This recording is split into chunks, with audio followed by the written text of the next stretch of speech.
ये बात आज से 20 वर्ष पहले की है। मास्टर दीनानाथ एक छोटे शहर के सरकारी स्कूल में मास्टर थे। उसकी पत्नी का नाम कल्पना था। ईश्वर की कृपा से मास्टर जी के पास एक पुत्र और एक पुत्री थे। पुत्री का नाम सुषमा तथा बेटे का नाम नरेश था। कुल मिलकर एक छोटा सा खुशहाल परिवार था।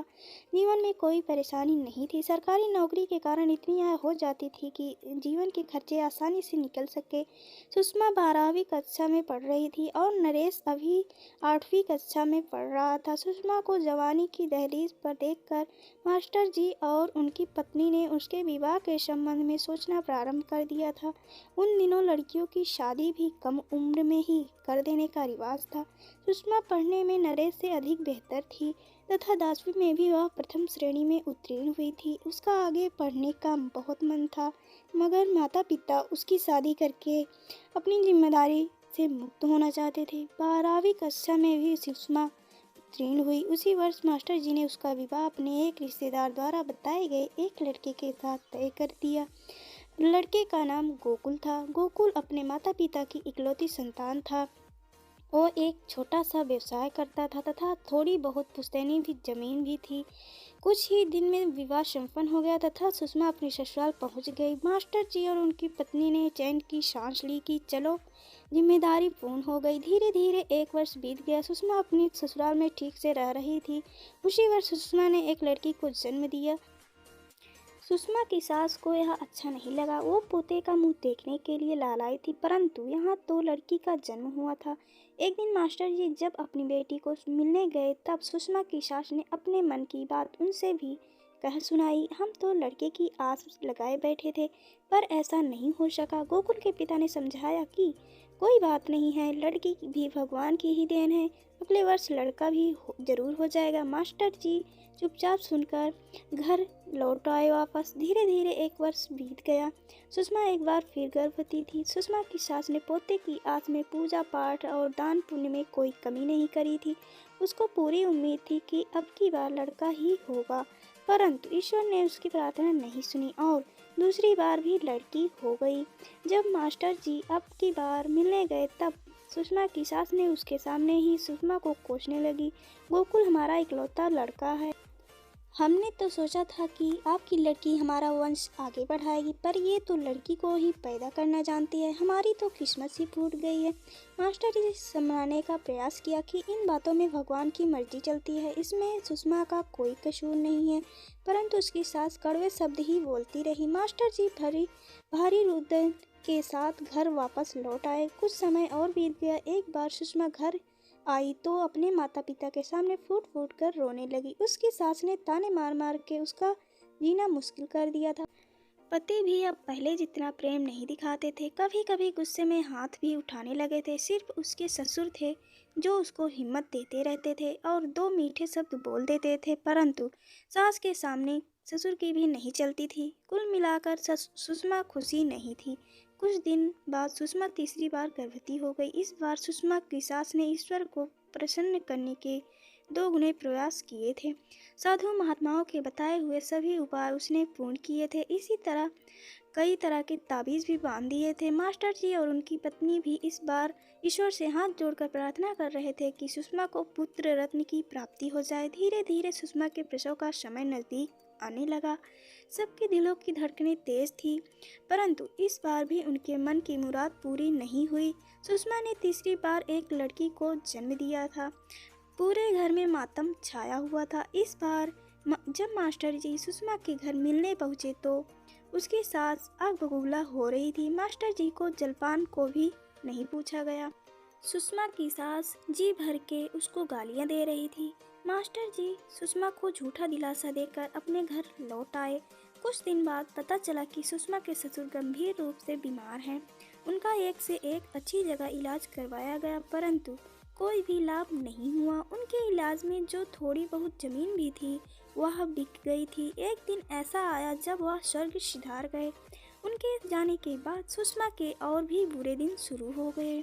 जब तक ससुर जीवित थे तो सुषमा को उनका सहारा था, तिनके का ही सहारा था, परंतु डूबते को तो वही काफ़ी होता है।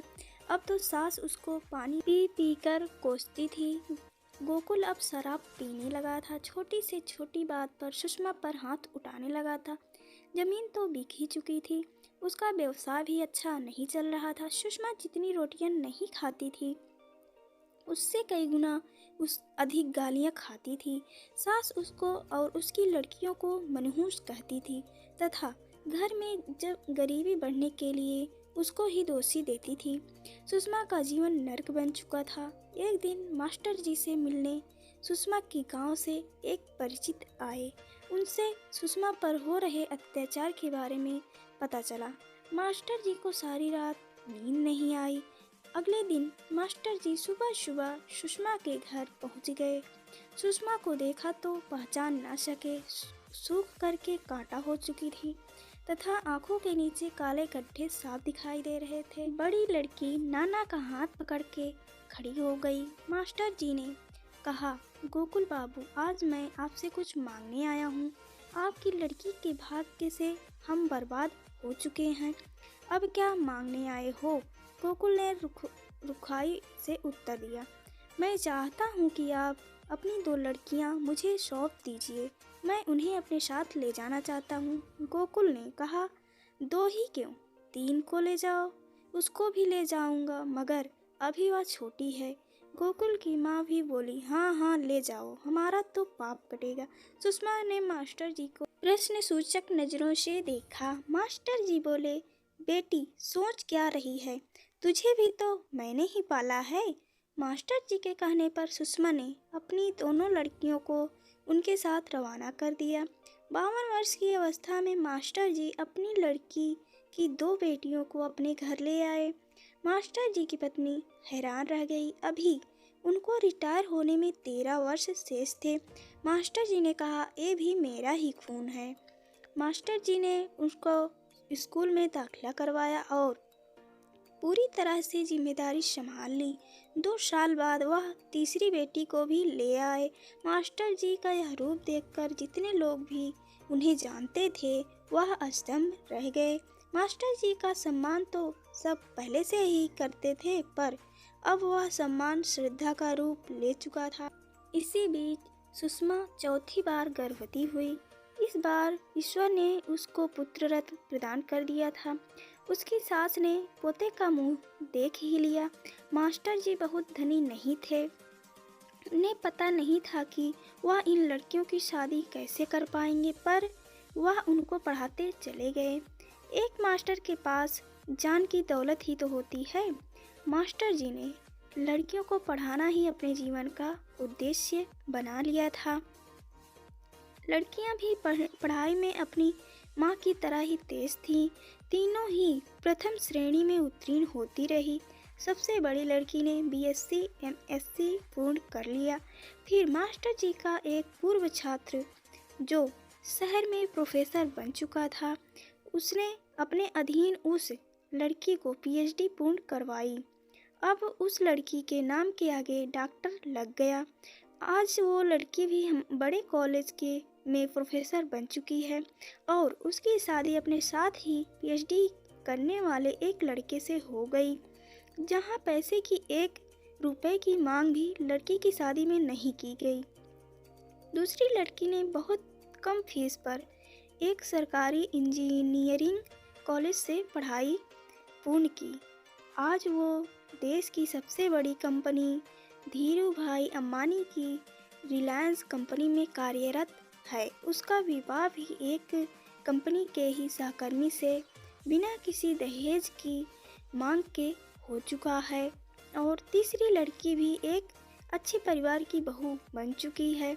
सुषमा की सास अब जीवित नहीं है। गोकुल अब पहले से संपन्न है और सुषमा अब उसके साथ और अपने बेटे के साथ सुखी है।